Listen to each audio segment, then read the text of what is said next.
सिद्धेभ्यः ओम नमः सिद्धेभ्यः। बोलो अनंतानंद परम सिद्ध भगवान की जय। पंच परमेष्टि भगवान की जय। परम पूज्य गुरुदेव आचार्य भगवान वसुनंदी जी मुनिराज की जय। ओम शांति।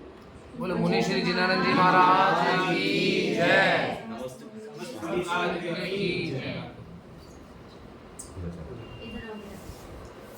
धर्म स्नेह अनुभव इस जीवन की लंबी यात्रा में अपनी यात्रा को मंगलमय बनाने के लिए हमें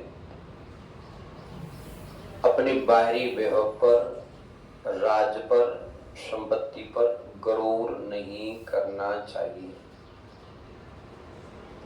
क्योंकि आपकी संपत्ति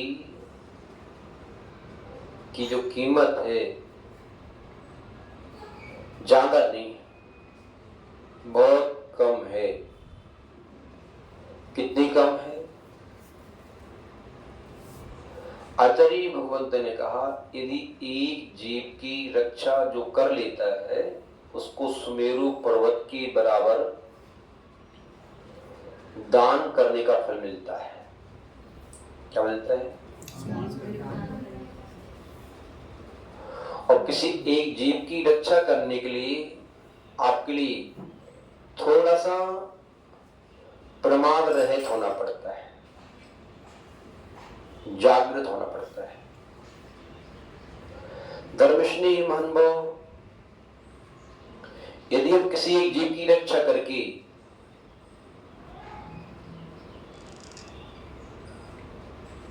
बहुत बड़ी संपत्ति को भी खो देते हैं यदि, तब भी हम फायदे में हैं। एक हारून अली रशीद नाम के बहुत बड़े व्यक्ति थे, मोहम्मदम समझते थे। मानभाव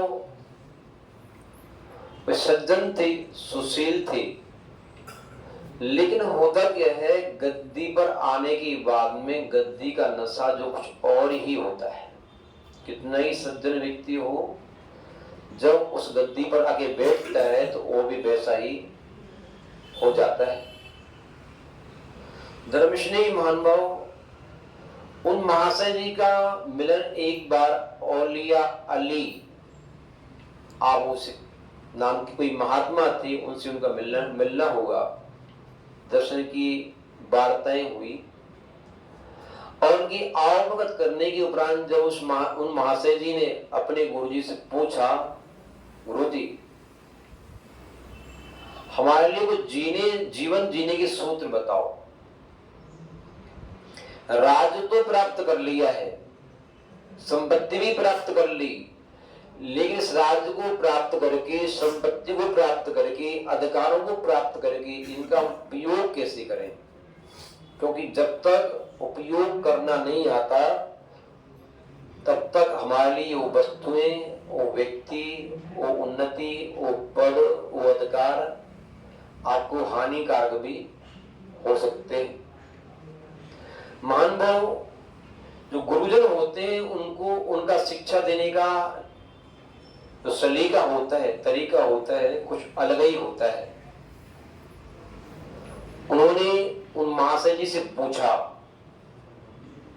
कि भाई ये बताओ, यदि आप एक तंदुरुस्त घोड़े के ऊपर बैठ करके सवारी कर रहे हो और वह एक घोड़ा क्षोभ से युक्त होकर के मनमानी उड़ान भरना लगे और किसी जंगल में जाकर के आपको छोड़ दे, मई जून का महीना है, प्यास के मारे आपकी प्राण कंठ में आ चुके हैं, ऐसी स्थिति में कोई वहां का भील किसान एक सुराही पानी लेकर के वहां से गुजर रहा हो, उस किसान को देख करके आपकी कैसी भावना होगी? क्या होगा?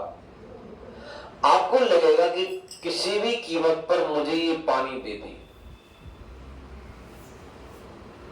क्योंकि मैं अपने प्राणों को खोना नहीं चाहता।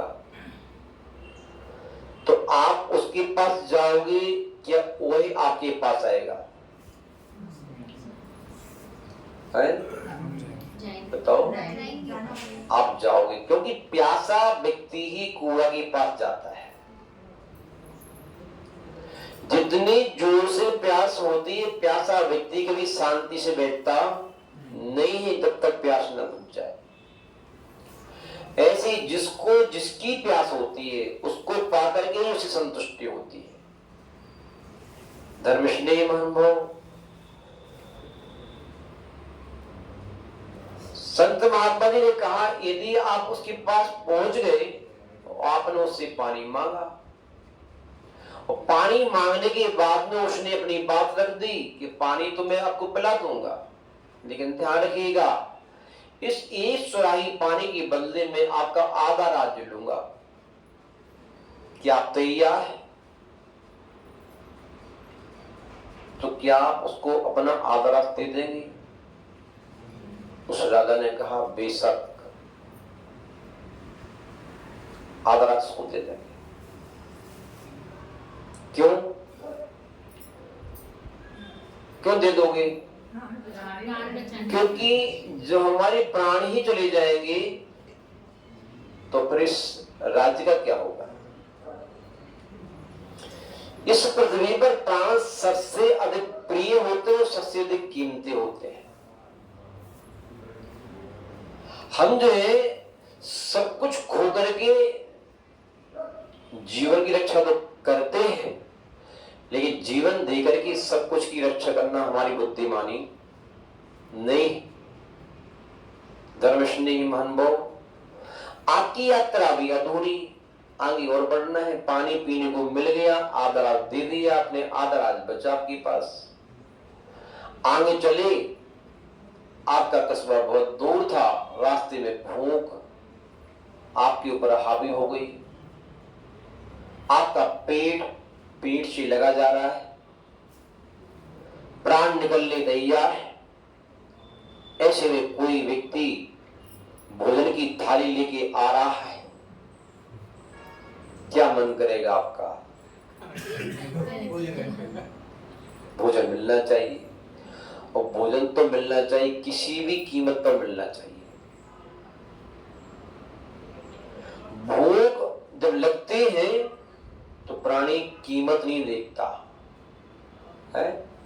किसी ने कहा है, भूख न देखे झूठो भात, प्यास न देखे धोबी घाट, और काम न देखे जात कुजात, नींद न देखे टूटी खाट। समझ में आ रहा है? जोर से नींद आ रही हो, चाहे टूटी हो चाहे साजी हो, खाट के ऊपर दरी बिछी है, गद्दा, कुछ दिखता नहीं। भूख लगी हो जोर से, सूखी रोटी है या गीली है, पूरी है या पराठे हैं, सब्जी ठंडी है गरम, सब चलता है। प्यास लगी हो जोर से, पानी ठंडा हुआ है गरम, खारा हुआ है मीठा, कंठ गीला तो होगा। ऐसे ही सब बात पर अपन को समझ लेना चाहिए। महानुभाव, पूछा जब महात्मा ने, तो बोले आप उसके पास जाओगे, वो आपको भोजन देने के पहले शर्त रखिए कि भैया भोजन तो मैं आपको दे दूंगा, लेकिन जो आपका आधा राज्य है उसको मैं लूंगा, तब तो दे सकता हूं। तो क्या करोगे? है? वो भी राज देने अब तैयार हो जाओगे? जी गुरु जी, वो भी दे देंगे। बोले क्यों? जान बची तो लाख उपाय, ये जान रहेगी तो राज्य तो ब्याह से पालूंगा, जान जाने के बाद राज की रक्षा करेगी तो इस राज से क्या होना है? महानुभाव, बस हम आपसे को यही शिक्षा देने चाह रहे हैं, अपना राज आप ऐसे ही करना, जिससे किसी की जान बच सके, किसी की जान खतरे में ना आ जावे। क्योंकि आप अपने राज का इतना गर्व नहीं करना। आपकी राज की कीमत एक थाली भोजन, एक सुराही पानी है। कितनी कीमत है? एक थाली भोजन, एक सुराही पानी है। तो अपने राज्य पर इतना गर्व मत करना। आप सामने वाले की जरूरत को जानते हुए उसको जीने का पूरा अधिकार देना, तब तो आपका राज्य एक महाराज के रूप में परिवर्तित हो सकता है, आपकी यात्रा मंगल में हो सकती है। और जो व्यक्ति दूसरे के जीवन जीने के लिए पर विश्वास नहीं करता, अपने राज पर विश्वास करता है, उसका राज आज नहीं तो कल उससे विदाई ले लेता है। महान भाव, जीवन जीने का यही सूत्र है कि हम अपने जीवन में जिए और जीने दें। क्या? जियो और जीने दो। स्वयं जियो और दूसरों को जीने का अवसर दो। और कोई नहीं जी पा रहा तो उसको जिसके जीने में आप सहयोग करो। तभी हमारे जीवन में अनंत आकाश की ऊंचाइयां प्राप्त हो सकती हैं। तभी हम अपने जीवन में अपनी हुई की हुई कृष्ण से सुख शांति का अनुभव कर सकते हैं। ओम शांति। पंच परमेष्टि भगवान की जय। मुनि श्री जिनानंद जी महाराज की जय।